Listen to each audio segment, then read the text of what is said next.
কুরআনুল কারীম পরিষ্কার আহ্বান করছেন, ওয়ামা লাকুম লা তুকাতিলুনা ফি সাবিলিল্লাহ। এ মুসলিম যুবকেরা, তোমাদের কি হয়েছে?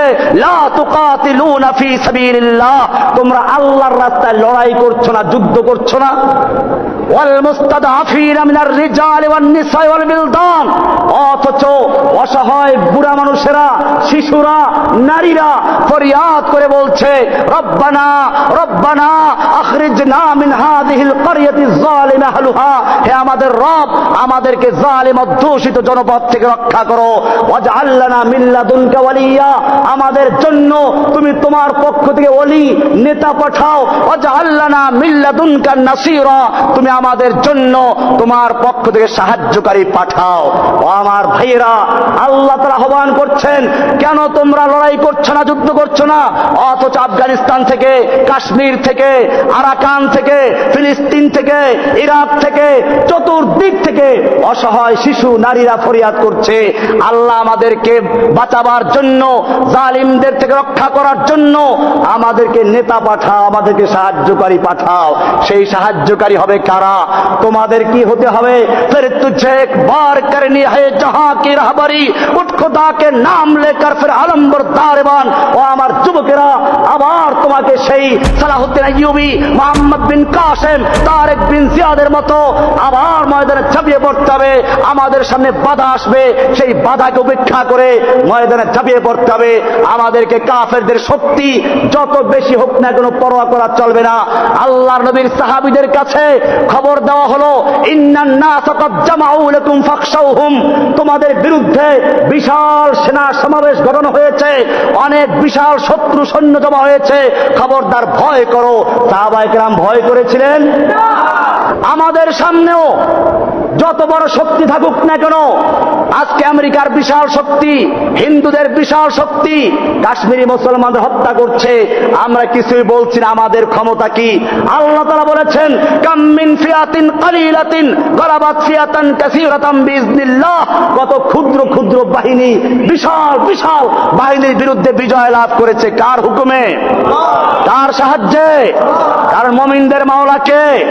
আল্লাহ তাআলা বলছেন, যালিকা বিআন্নাল্লাহা মাওলাল্লাযীনা আমানু ওয়া আন্নাল কাফিরিনা লা মাওলা লাহুম, মুমিনদের মাওলা হচ্ছেন আল্লাহ, কাফিরদের কোনো মাওলা নাই। বুশের কোনো মাওলা নাই, ওবামার কোনো মাওলা নাই, হিন্দুর কোনো মাওলা নাই, খ্রিস্টানদের মাওলা নাই, ওদের কোনো মাওলা নাই। মুমিনদের মাওলা কে? যালিকা বিআন্নাল্লাহা মাওলাল্লাযীনা আমানু ওয়া আন্নাল কাফিরিনা লা মাওলা লাহুম, ওদের কোনো মাওলা নেই। আমার ভাইয়েরা, মনে রাখতে হবে, আজকে আমাদের সামনে যে কাফেরদের এত বড় আস্পর্ধা কি জন্য? আমরা চিন্তা করি, অনেকে বলে ঈমানকে মজবুত করে তারপরে মোকাবেলা করতে হবে। আমি জিজ্ঞেস করতে চাই, নামাজ পড়ার জন্য ঈমানের প্রয়োজন আছে কিনা?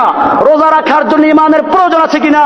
আল্লাহ তাআলা নামাজীদেরকে বলেছেন, ইয়া আইয়ুহাল্লাযীনা আমানু, ঈমানদারদের জন্য বলেছেন নামাজ কায়েম করার জন্য, ঈমানদারদেরকে বলেছেন রোজা রাখার জন্য, ঈমানদারদেরকে বলেছেন হজ করার জন্য। যেই ঈমান নিয়ে নামাজ পড়া যায়, যেই পরিমাণ ঈমান দিয়ে রোজা রাখা যায়, যেই পরিমাণ ঈমান দিয়ে হজ করা যায়, সেই পরিমাণ ঈমান হলেই আল্লাহর রাস্তায় জিহাদ করাও যায়। এজন্য মনে রাখতে হবে, মুসলিমরা লড়াই করে কার জন্য? এজন্য শক্তি আসবে কোত্থেকে?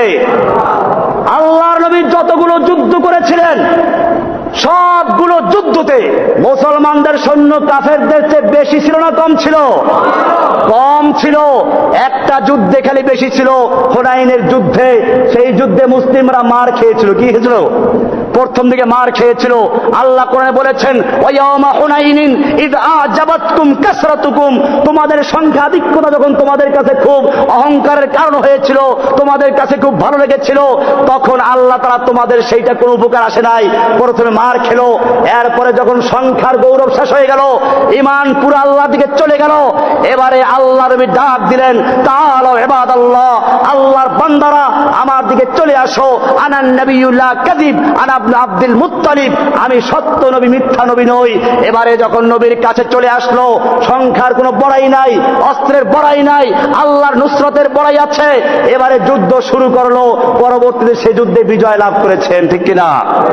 আল্লাহ সুবহানাহু ওয়া তাআলা কোরআনুল কারীমে আরো বলেছেন সূরা তাওবার 29 নম্বর আয়াতে, কাতিলুল লাযীনা লা ইউমিনুনা বিল্লাহি ওয়ালা বিল ইয়াউমিল আখির, তোমরা লড়াই করো, যুদ্ধ করো ওই সমস্ত লোকদের বিরুদ্ধে যারা আল্লাহর উপর ঈমান রাখে না, ওয়ালা বিল ইয়াউমিল আখিরে, ইয়াউমুল আখিরে ঈমান রাখে না, পরকালে বিশ্বাস করে না, ওয়ালা ইউহাররিমুনা মা হারামাল্লাহু ওয়া রাসূলুহু, এবং আল্লাহ এবং আল্লাহর রাসূল যা হারাম করেছেন সেইগুলোকে যারা হারাম বিশ্বাস করে না, ওয়ালা ইয়াদিনুনা দীনাল হককে, যারা আল্লাহর দ্বীনে হককে দ্বীনে হক বলে বিশ্বাস করে না, আল্লাহর দেওয়া জীবন ব্যবস্থাকে যারা জীবন ব্যবস্থা হিসেবে মানে না, তারা গণতন্ত্র, সমাজতন্ত্র, রাজতন্ত্র আর বিভিন্ন ধর্মের দিকে ঝুঁকে যায়, আল্লাহর দেওয়া দ্বীনে হককে দ্বীনে হক বলে বিশ্বাস করে না, তোমরা ওদের বিরুদ্ধে লড়াই করতে থাকো। সূরা তাওবার 29 নম্বর আয়াত।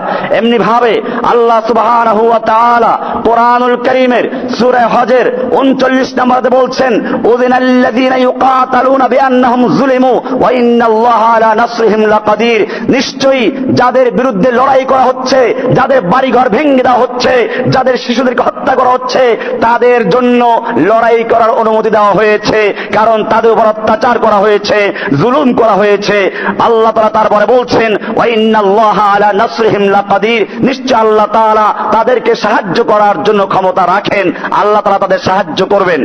এরপরে আল্লাহ সুবহানাহু ওয়া তাআলা বলছেন সূরা বাকারার 190 নম্বর আয়াতে বলছেন, ওয়াকাতিলু ফি সাবিলিল্লাহিল্লাযীনা ইউকাতিলুনাকুম, ও মুসলিমরা তোমরা কিতাল করো, লড়াই করো, যুদ্ধ করো ওই সমস্ত লোকদের বিরুদ্ধে, ইউকাতিলুনাকুম, যারা তোমাদের বিরুদ্ধে লড়াই করে, তোমাদের বিরুদ্ধে লড়াই করে পাকিস্তান, আফগানিস্তানে, তোমাদের বিরুদ্ধে লড়াই করছে ফিলিস্তিনে, তোমাদের বিরুদ্ধে লড়াই করছে ইরাকে, তোমাদের বিরুদ্ধে লড়াই করছে কাশ্মীরে, তোমাদের বিরুদ্ধে লড়াই করছে আরাকানে, বিশ্বের যে কোনো জায়গায় তোমাদের বিরুদ্ধে কুফফাররা লড়াই করছে।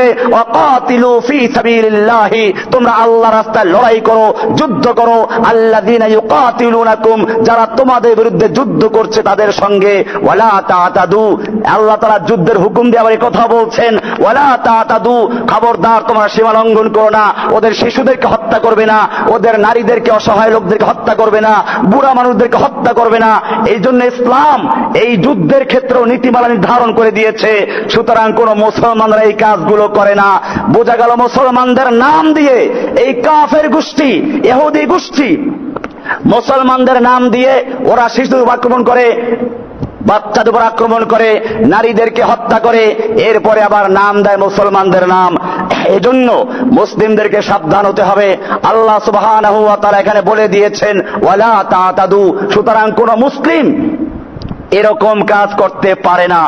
এরপরে আল্লাহ তাআলা বলছেন, ইনফিরু খিফাফান ওয়া সিকালা ওয়া জাহিদু বিআমওয়ালিকুম ওয়া আনফুসিকুম ফি সাবিলিল্লাহি, সূরা তাওবার 41 নম্বর আয়াতে আল্লাহ বলছেন, ইনফিরু খিফাফান ওয়া সিকালা, তুমি হালকা হও, ভারী হও, বের হয়ে পড়ো, আল্লাহর রাস্তায় যুদ্ধ করার জন্য বেরিয়ে যাও। ওয়া জাহিদু বিআমওয়ালিকুম ওয়া আনফুসিকুম, তোমরা আল্লাহর রাস্তায় জান এবং মাল দিয়ে লড়াই করো, যালিকুম খায়রুল লাকুম, এটাই তোমাদের জন্য উত্তম, ইন কুনতুম তাআলামুন, যদি তোমরা বুঝো।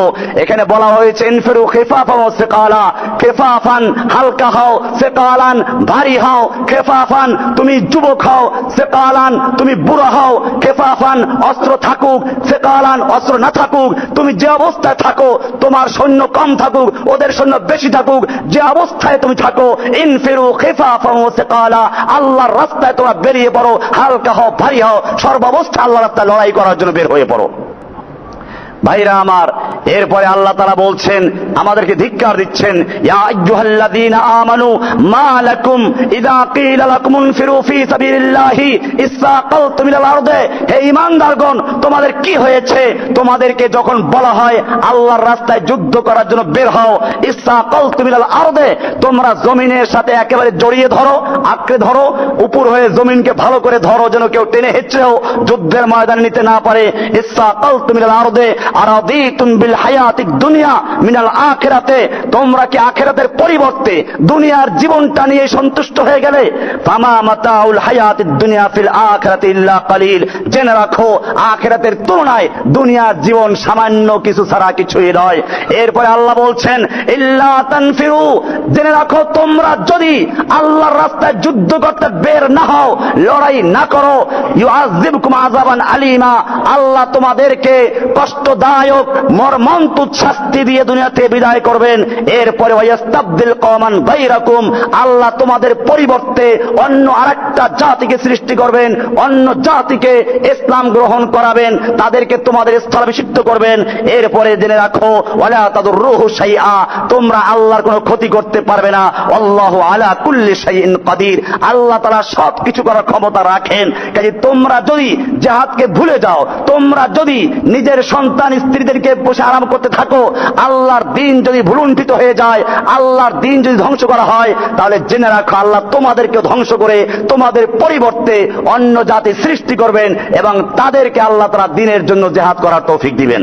আজকে বুখারী শরীফ যেই দেশে বসে লেখা হয়েছিল সেখানে ইসলাম নেই, আমাদেরকে জন্য আবার তৈরি হতে হবে। সেজন্য আমি কোরআনুল কারীমের একটা আয়াত দিয়ে আপনাদেরকে ইঙ্গিত করছি।